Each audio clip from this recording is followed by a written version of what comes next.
Այս հանդիպումը ջրբաժան է եղել, հստակ զրույց է գնում հենց հիմա հայ ժողովրդի, որ ժողովուրդ ջան նայեք, այս մարտիկն հենց անելու են, դուք $600-անոց գազ եք վառելու։ Պատրաստ եք այդ $600-անոց գազը վառելու։ Այնտեղ Արամ Սարգսյանն ասում է, մենք ցուրտ ձմեռներ պետքա դիմանանք, մենք պետքա դիմակայենք, բան դե սկսել արդեն ռոպագանդան, սպիտակ թուրքերի մասին, բան։ Բայց դուք իմացեք ժողովուրդ ջան, դու, ասենք մենք սովորական ժողովուրդ ենք դժվելու։ Այդ հեկտարներով որ պառնիկները, լավ հայերեն ասեմ, ջերմոցային տնտեսությունները որ կառուցել են, այդ ապրանքները որտեղ են ծախելու։ Հետաքրքիր բան։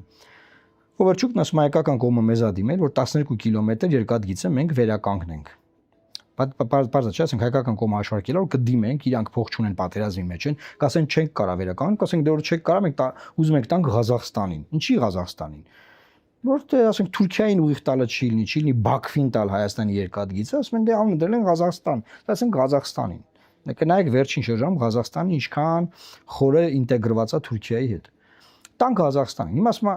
Օվերչուկն ասում է եկել են մեզ դիմել են, ասում են 12 կիլոմետրը վերականգնեք։ Ռուսական կողմը, ի զարմանս հայկական կողմի, ասում է դուք խնդիր չունեք հայեր ջան, 12 կիլոմետրը կվերականգնենք։ Մեկ էլ այնց հետո մի քանի օր անց հայկական կողմը հայտարարում է որ ուզում ենք կոնցեսիան վերցնենք տանք Ղազախներին։ Պատկերացնում եք իրանց վիրավորվածությունը։ Այդ ձևի պարտներական հարաբերություններ ա լինում ընդհանրապես։ Այսինքն ժողովուրդ ջան,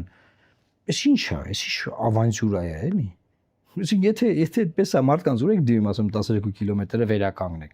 Եվ ռուսական կողմը կոնկրետ ասել է մենք պլաններ չունենք մեր կոնցեսիան վաճառելու։ Ինչ եք անելու հիմա։